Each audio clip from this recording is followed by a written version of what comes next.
Χαίρετε, ονομάζομαι Στέλιος Πανταζής, είμαι γιατρός εξειδικευμένος στην ιατρική διατροφολογία και στις διαταραχές του μεταβολισμού και σήμερα θα ήθελα να σας προειδοποιήσω για κάποιες τροφές που προωθούνται ως υγιεινές ή διαιτητικές, ενώ σε καμιά περίπτωση δεν θα πρέπει να υπάρχουν στη διατροφή σας. Πάμε να τις δούμε. Ψωμί για τόστ. Το ψωμί για τόστ είναι από τις τροφές που βλέπω σχεδόν πάντα σε διαιτολόγια στο ίντερνετ ή δυστυχώς ακόμα και από ειδικούς σε θέματα διατροφής και θεωρώ ότι δεν έχουν καμιά θέση στη διατροφή κανενός. Οι λόγοι είναι πολλοί. Πρώτον, το αλεύρι το οποίο χρησιμοποιείται είναι από μαλακό σιτάρι, το οποίο συχνά είναι εισαγόμενο από την Ουκρανία, τον μεγάλο σιτοβολώνα της Ευρώπης, που γειτονεύει με πολλά εργοστάσια αλλά και το Τσέρνομπιλ. Συχνά περιέχει επίσης πρόσθετα λιπαρά που είναι πλούσια σε τρανς, που όπως είναι γνωστό είναι πολύ επιβλαβή για την καρδιά και τα αγγεία. Γλυκαντικές ύλες, συντηρητικά, γαλακτοματοποιητές, πρόσθετα χημικά, βελτιωτικά γεύσης και υφής. Όλα αυτά δηλαδή που σε καμία περίπτωση δεν θα χρησιμοποιούσαμε για να φτιάξουμε ψωμί στο σπίτι. Όταν έχεις σκοπό να βελτιώσεις τη διατροφή σου, δεν μπορώ να καταλάβω τι θέση μπορεί να έχει το ψωμί για τόστ. Αλλαντικά, σχεδόν εξίσου σημαντικά με το εξαιρετικά βλαβερό ψωμί του τόστ, βλέπω συχνά και τα επίσης βλαβερά αλλαντικά. Δεν καταλαβαίνω πως έχει επικρατήσει να θεωρείται η βραστή γαλοπούλα ή το ζαμπόν υγιεινό. Και φοβάμαι ότι σε αυτό έχουν βάλει το χέρι τους και πάλι κάποιοι ειδικοί διατροφείς, οι οποίοι το συστήνουν συστηματικά στις διατροφές που προτείνουν. Εδώ και χρόνια ο Παγκόσμιος Οργανισμός Υγείας έχει κατηγοριοποιήσει τα αλλαντικά, όπως τη βραστή γαλοπούλα και το ζαμπόν, ως καρκινογόνες τροφές, στην ίδια κατηγορία μαζί με το κάπνισμα. Για λόγους ασφαλείας έχει οριστεί ότι ένας ενήλικας επιτρέπεται να καταναλώνει μέχρι 100 γραμμάρια αλλαντικών την εβδομάδα, ποσότητα που αντιστοιχεί σε 3 φέτες βραστή γαλοπούλα ή ζαμπόν. Εγώ όμως πιστεύω ότι ένας άνθρωπος που θέλει να προστατεύσει την υγεία του, καλό είναι να μην καταναλώνει καθόλου τις τροφές που ο Παγκόσμιος Οργανισμός Υγείας θεωρεί καρκινογόνες. Αναψυκτικά χωρίς ζάχαρη.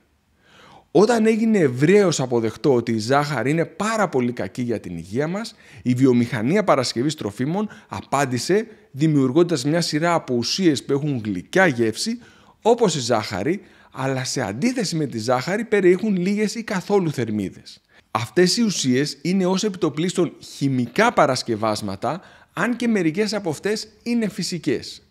Οι μελέτες έχουν δείξει όμως ότι το να αντικαταστήσουμε τα αναψυκτικά με ζάχαρη με αναψυκτικά χωρίς ζάχαρη δεν προσφέρει μεγάλο όφελος για την υγεία μας. Εδώ δεν θέλω να γίνει κατανοητό ότι θεωρώ εξίσου βλαβερά τα αναψυκτικά χωρίς ζάχαρη με τα αναψυκτικά με ζάχαρη. Είναι προφανές ότι τα αναψυκτικά με ζάχαρη είναι χειρότερα. Αλλά και τα αναψυκτικά χωρίς ζάχαρη είναι πολύ βλαβερά και δεν έχουν καμιά θέση στη διατροφή ενός ανθρώπου που προσπαθεί να χάσει βάρος ή απλά να ακολουθήσει μια καλή διατροφή για την υγεία του. Φρουκτόζη. Η φρουκτόζη βγήκε στην αγορά ως ένα εναλλακτικό γλυκαντικό στη ζάχαρη, το οποίο αν και έχει τις ίδιες θερμίδες, επειδή είναι πιο γλυκό μπορούμε να χρησιμοποιήσουμε σε μικρότερη ποσότητα. Μάλιστα, κυρίως στο παρελθόν, αλλά δυστυχώς ακόμα και σήμερα, συστηνόταν από πολλούς ειδικούς σε άτομα με διαβήτη ως εναλλακτικό της ζάχαρης. Τίποτα δεν μπορεί να είναι πιο λάθος από αυτό. Η φρουκτόζη έχει χαμηλό γλυκαιμικό δείκτη, που σημαίνει ότι ανεβάζει τη γλυκόζη του αίματος πολύ πιο αργά από τη ζάχαρη, αλλά δυστυχώς το μόνο όργανο που μπορεί να την αποθηκεύσει είναι το ύπαρ.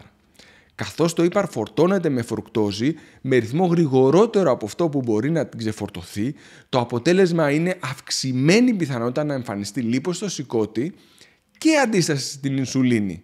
Αμφότερα αυξάνουν την πιθανότητα να εμφανιστεί διαβήτης ή αν υπάρχει να χειροτερεύσει. Ουσιαστικά χειροτερεύει το ίδιο το πρόβλημα το οποίο προσπάθησε αρχικά να λύσει. Μακριά όσο πιο πολύ γίνεται. Μαργαρίνη. Η μαργαρίνη αναπτύχθηκε ως ένα φτηνό, χαμηλής ποιότητας εναλλακτικό στο βούτυρο.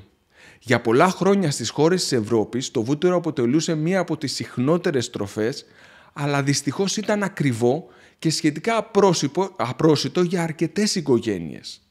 Όμως κάποιοι εφευρετικοί χημικοί επιστήμονες κατάλαβαν ότι μπορούν να φτιάξουν κάτι που να μοιάζει με το βούτυρο από φτηνά σπορέλαια με ελάχιστο κόστος. Δυστυχώς όμως το προϊόν ήταν άσπρο στο χρώμα, ενώ το βούτυρο είναι κίτρινο. Η λύση? Απλή. Να ρίξουμε και κίτρινο χρώμα για να είναι κίτρινο, αφού κίτρινο το θέλει ο καταναλωτής. Φυσικά σε διαφήμιση δεν θα μπορούσε να προωθηθεί ως ένα φτηνό υποκατάστατο του βούτυρου, αλλά ένα υγιεινό υποκατάστατο, πράγμα που δεν ισχύει. Σίγουρα το βούτυρο δεν είναι από τα πιο υγιεινά πράγματα που μπορεί να καταναλώσει κάποιος, αλλά οι μαργαρίνες είναι πολύ πλούσιες σε τρανς λιπαρά οξέα, που όλοι ξέρουμε ότι είναι τα χειρότερα λιπαρά που μπορεί να καταναλώσει κάποιος, γιατί εκτός από την αύξηση της κακής χολυστερίνης, μειώνουν και την καλή, κάνοντάς τα διπλά βλαβερά. Τι ισχύει όμως για τις μαργαρίνες που λέει στη διαφήμιση ότι μειώνουν τη χολυστερίνη επειδή περιέχουν κάποιες επιπρόσθετες ουσίες? Αυτές οι μαργαρίνες πράγματι μειώνουν τη χολυστερίνη, αλλά μόνο όταν αντικαθιστούν την κανονική μαργαρίνη. Για να το πω πιο απλά, αν κάποιος μου πει «εγώ θα τρώω μαργαρίνη ό,τι και να μου πεις γιατρέ, αλλά θέλω να μου πεις ποια μαργαρίνη είναι η λιγότερο βλαβερή για την υγεία μου», τότε ναι. Οι μαργαρίνες που διαφημίζονται ότι μειώνουν τη χολυστερίνη είναι η καλύτερη επιλογή. Από την άλλη, ως διατροφική επιλογή είναι πάρα πολύ χειρότερη από το ελαιόλαδο, που είναι ό,τι καλύτερο σε αυτή την κατηγορία. Αν θέλετε δε κάτι σαν βούτυρο, μπορείτε να χρησιμοποιήσετε ταχίνι ή φυστικό βούτυρο, που είναι και πολύ οικονομικά, αλλά αν το αντέχει η τσέπη σας, μπορείτε να χρησιμοποιήσετε και άλλα φυτικά βούτυρα, για παράδειγμα από αμύγδαλα, φουντούκια, φιστίκια γυνής και άλλα. Σε καμιά περίπτωση όμως δεν πρέπει να χρησιμοποιείτε μαργαρίνη, ούτε αυτές που μειώνουν τη χολυστερίνη, ούτε αυτές που δεν τη μειώνουν. Μπιφτέκια χωρίς κρέας. Άλλη μια μεγάλη επιτυχία της βιομηχανίας παρασκευής τροφίμων ήταν η παρασκευή κρέατος, συνήθως σε μορφή μπιφτεκιών για χάμπουργκερ, χωρίς κρέας. Αυτά τα μπιφτέκια έχουν το μεγάλο θετικό ότι είναι πάρα πολύ καλύτερα για το περιβάλλον σε σχέση με τα μπιφτέκια από κρέας, αλλά για την υγεία σας δεν είμαι σίγουρος αν είναι καλύτερα και φοβάμαι ότι μάλλον είναι χειρότερα. Είναι νωρίς για να πούμε με σιγουριά αν αυτά τα παρασκευάσματα πρέπει ή δεν πρέπει να έχουν θέση στη διατροφή μας ή αν έχουν σε τι ποσότητα μπορεί να είναι, αλλά με σιγουριά μπορώ να σας πω ότι καλό είναι να τα αποφεύγετε μέχρι να σιγουρευτούμε ότι είναι ασφαλή.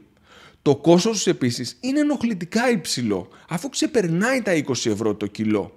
Με αυτά τα χρήματα μπορεί κάποιος να αγοράσει το καλύτερο βιολογικό κρέας που είναι ασύγκρετα καλύτερο από αυτά τα υποκατάστατο. Φυτικά τυριά και υποκατάστατα τυριών. Κάποιοι πολύ εφευρετικοί στο τμήμα marketing κάποιων εταιριών παρασκευής βιομηχανοποιημένων τροφών είχαν κάποτε μια καταπληκτική ιδέα.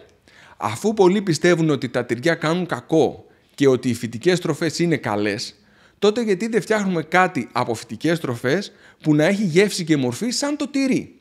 Έτσι θα μπορούσαμε να το παρουσιάσουμε ως υγιεινή εναλλακτική στο τυρί. Αυτή ήταν μια πολύ ωραία ιδέα για την οικονομική ανάπτυξη της βιομηχανίας παρασκευής αυτής της τροφής, αλλά δυστυχώς όχι τόσο καλή για την υγεία τη δικιά μας. Τα φυτικά τυριά παρασκευάζονται από φτηνές φυτικές πρώτες ύλες, κυρίως σπορέλαια και άμυλο από πατάτα, και εκτός ότι η γεύση τους είναι πάρα πολύ υποδεέστερη από τα κανονικά τυριά, δυστυχώς και η διατροφική τους αξία είναι πολύ χειρότερη από τα κανονικά τυριά. Και το λέω αυτό θεωρώντας, όπως το έχω πει επανελειμμένως στο κανάλι, ότι τα τυριά δεν προσφέρουν πολλά ωφέλη στην υγεία μας. Λοιπόν, τα φυτικά τυριά είναι πάρα πολύ χειρότερα. Είτε το κάνετε για λόγους θρησκευτικής νηστείας, είτε για λόγους αυστηρής κορτοφαγίας, είτε γιατί νομίζετε ότι αυτά τα παρασκευάσματα είναι με οποιονδήποτε τρόπο καλύτερα από τα κανονικά τυριά, σας παρακαλώ πολύ σταματήστε να τα τρώτε και ψάξτε να βρείτε πιο καλές και υγιεινές εναλλακτικές. Τα φυτικά τυριά και τα υποκατάστατα τυριών είναι από τα χειρότερα πράγματα που μπορείτε να φάτε. Αυτές είναι μερικές από τις τροφές που ενώ πολλοί άνθρωποι έχουν την εντύπωση ότι είναι υγιεινές, είναι το ακριβώς αντίθετο και πρέπει να προσπαθείτε να τις αποφύγετε όσο περισσότερο γίνεται. Ιδανικά δεν πρέπει να τις καταναλώνετε ποτέ.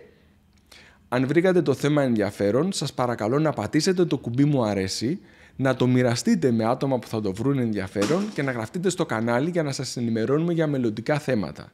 Επίσης μπορείτε να χρησιμοποιήσετε τα σχόλια για να ζητήσετε να παρουσιάσουμε ένα θέμα στο μέλλον. Σας ευχαριστώ πολύ.